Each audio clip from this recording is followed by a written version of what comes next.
Moving on, the controversy over the alleged saffronization of Tamil poet and philosopher Thiruvalluvar refuses to die down. This time, Vice President Venkaiah Naidu's post on the scholar's anniversary has sparked off this controversy. Now, the picture that was posted by Venkaiah Naidu, that's on your screens, shows the Tamil poet donning saffron robes instead of the usual white ones. The photo also showed holy ash on his body and garlands, which is usually not associated with Thiruvalluvar. After facing flack on social media, the Vice President deleted this post and then tweeted another image of the icon in the usual white robes, a picture that's sanctioned by the Tamil Nadu government. Remember, this is a controversy that's been reignited because last year, when BJP's Tamil Nadu unit had tweeted out a picture of Thiruvalluvar in saffron, DMK had accused it of associating Thiruvalluvar to Hindutva.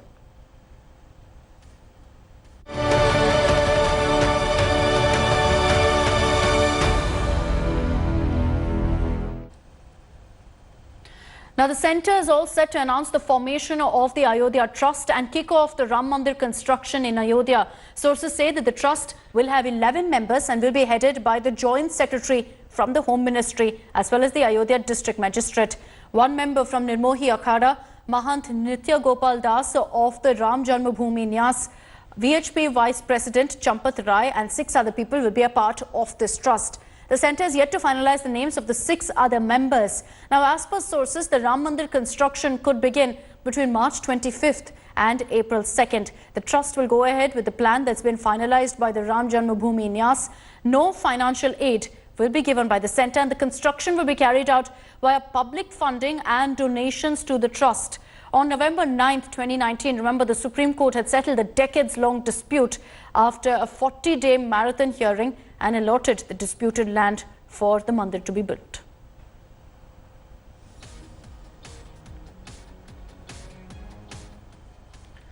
BJP MP Dr. Subramanian Swamy has a rather bizarre solution to ending the current economic crisis. Speaking in Madhya Pradesh's Khandwa, you had Swamy saying that he's in favour of inscribing the image of goddess Lakshmi on banknotes, which could improve the condition of the Indian currency. Responding to a question about the picture of Lord Ganesha being printed on Indonesian currency, Swamy said that he is in favour of a similar move in India and also said that he doesn't think anybody will have any objection to this, but that the decision has to finally be taken only by the Prime Minister. मैं तो कहता हूँ लक्ष्मी का चित्र होना चाहिए। गणपति विघ्न को हटाने के लिए है, परंतु देश के करेंसी को सुधारने के लिए लक्ष्मी का फोटो करके हो सकता है और किसी को इसमें बुरा नहीं लगना चाहिए। You have a picture of goddess Lakshmi or even God Kuber, it's not going to help matters. I think more than anything else, what matters is if you have some input from goddess Saraswati. I think that will matter a lot because goddess Saraswati speaks about knowledge, about learning, about maturity, about sagacity. This is what goddess Saraswati. What is going to improve the Indian economy is actually learning, some economic knowledge. I think these are the things that matter. I don't think putting pictures of gods are going to matter.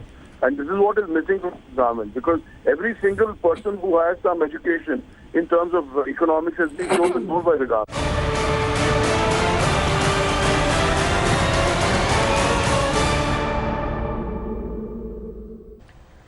Well, the battle for the February 8th Delhi elections is heating up as Delhi Deputy Chief Minister and senior AAP leader Manish Sisodia, who's filing his nominations today, has slammed the BJP. While speaking to India Today, Sisodia said that the opposition BJP has no face to represent it in Delhi. Sisodia will file his nomination today from Patparganj constituency and begin his rally with a padayatra. AAP has announced candidates for all 70 Delhi seats. Chief Minister Arvind Kejriwal will file his nomination on January 20th. He's contesting from the New Delhi constituency.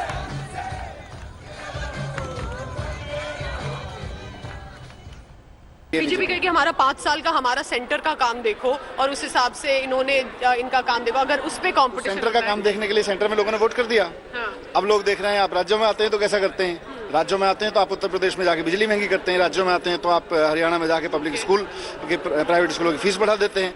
तो लोग देख रहे हैं। Manish ji, final सवाल, क्योंकि आपका जो education का एस्पेक्ट था वो शायद सबसे ज्यादा फोरफ्रंट पे रहा, क्या ये मान के चलें कि मनीष सिसोदिया का काम सबसे ज्यादा हाईलाइटेड रहेगा इस बार?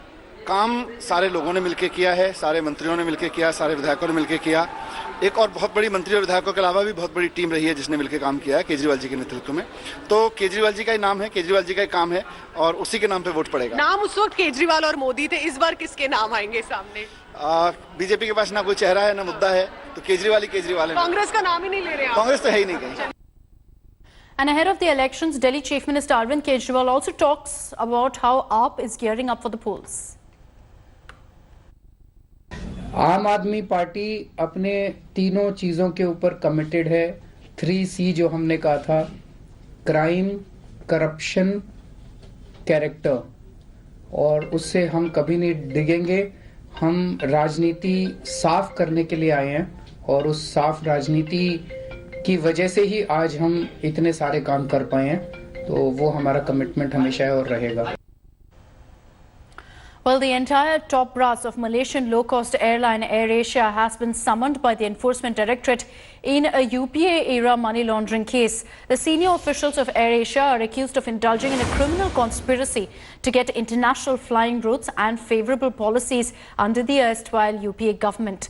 ED is now probing a sham transaction made by the airline using a Singapore-based firm to bribe senior government officials. Along with CEO Tony Fernandes, Deputy CEO T. Kanagalingam, businessman Arun Bhatia, who earlier held substantial equity in AirAsia, have also been summoned.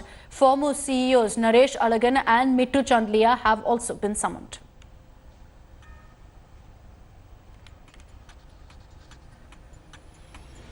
The market set a new lifetime record as Sensex scaled the 42,000 mark for the first time ever.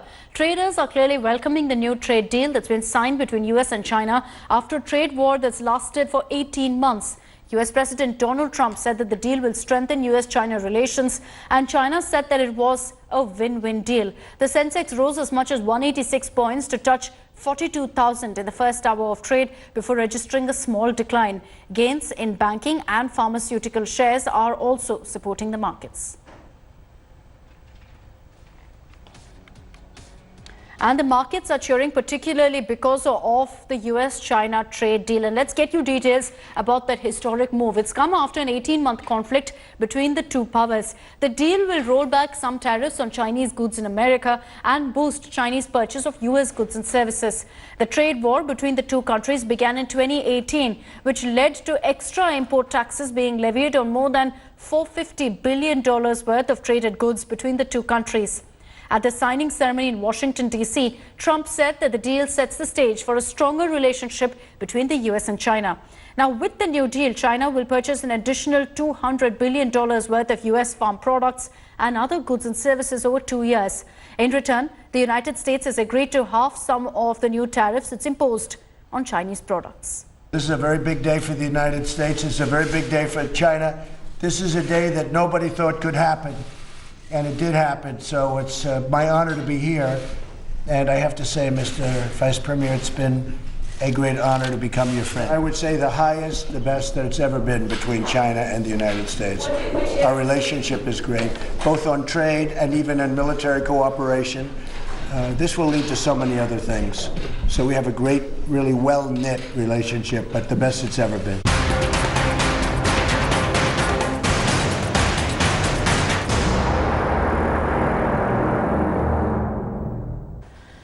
The third impeachment trial in U.S. history is set to begin from January 21st. The House of Representatives has passed a resolution to send an impeachment move against U.S. President Donald Trump to the Senate for a trial. The resolution was passed by 228 votes to 193. Now, the Republican-controlled Senate will decide whether to remove the president from office.